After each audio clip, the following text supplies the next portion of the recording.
আসসালামু আলাইকুম। আজ আমি একটা নতুন রেসিপি নিয়ে হাজির হলাম, চুষি পিঠা বা হাতে কাটা সেমাই। এই সেমাইটা বানানো খুবই সহজ। আসুন দেখে নিই কীভাবে এই সেমাইটা আমি বানিয়েছি। আমি এখানে গরম পানি বসিয়ে দিয়েছি 1.5 কাপ। যে কাপ দিয়ে আমি আটা মাপ করেছি চালের গুঁড়া, সেই কাপ দিয়ে আমি পানিটা মেপে নিয়েছি। আর স্বাদের জন্য এখানে দিচ্ছি সামান্য একটু লবণ। পানিতে বলক চলে এসেছে, এখন আমি চালের আটাটা দিয়ে দিব। দেওয়ার পরে আমি 5 মিনিট এভাবে চুলার আঁচটা কমিয়ে রেখে দেব ঢাকনা দিয়ে ঢেকে, আটাটা যাতে ভালো করে সিদ্ধ হয়।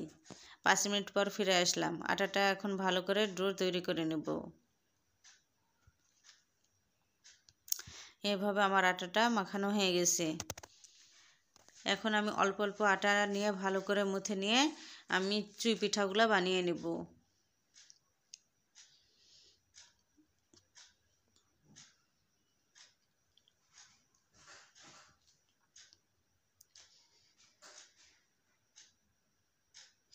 এইভাবে করে অল্প অল্প আটা নিয়ে আমি রশির মতো বানিয়ে নেব।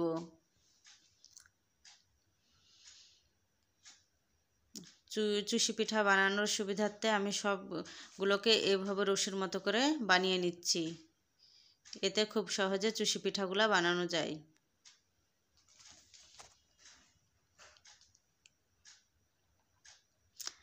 এখন 1 চিমটি করে আটা কেটে নিয়ে এভাবে হাত দিয়ে ঘষে ঘষে এই চুষি পিঠাগুলো তৈরি করতে হবে। দেখে বুঝতে পাচ্ছেন এক ডলাতে চুষি পিঠাগুলো তৈরি হয়ে যাচ্ছে।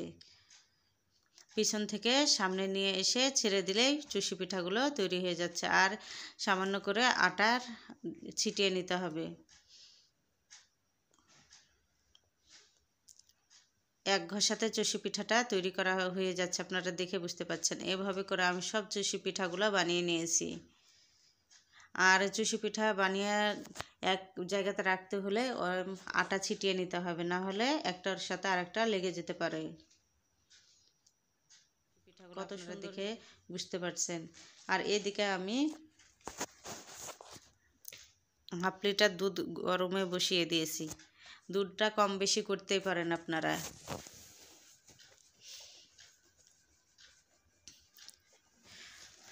দুধে যখন বলক চলে আসবে আমি চুষি পিঠাগুলো অল্প অল্প করে দেব। একসঙ্গে কখনো চুষি পিঠাগুলো দিতে যাবেন না, এতে দলা পাকিয়ে যায়।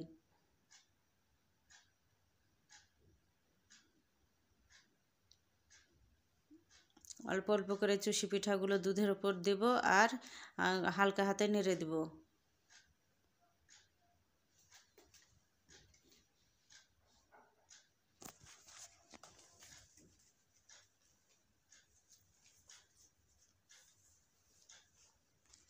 আস্তে আস্তে নেড়ে দিতে হবে, না হলে চুষি পিঠাগুলো ভেঙে যাবে।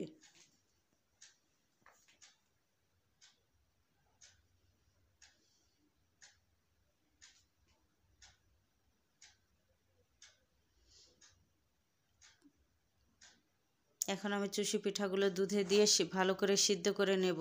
তারপর এখানে গুড় অ্যাড করব।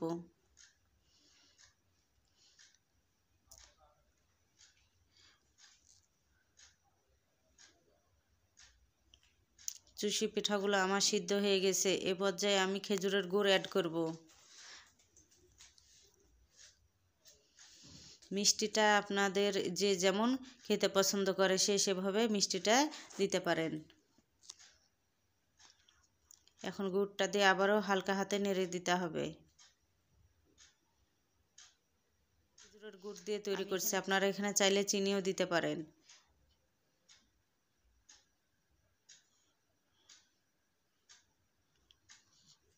কালারটা কত সুন্দর হয়েছে আপনারা দেখে বুঝতে পারছেন। আর নামানোর আগ দিয়ে আমি এখানে কিছু কিশমিশ আর নারকেল দিয়ে দেব।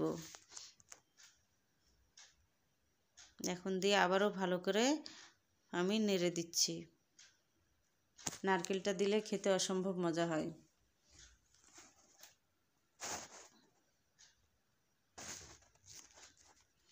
আমার রান্নাটা শেষের দিকে। আমার রান্না করা হয়ে গেছে, এখন আমি পরিবেশন করে দেখাবো। দেখুন কতটা সুন্দর আর লোভনীয় হয়েছে এই চুষি পিঠা। যে কেউ এই চুষি পিঠাটা বানাতে পারে।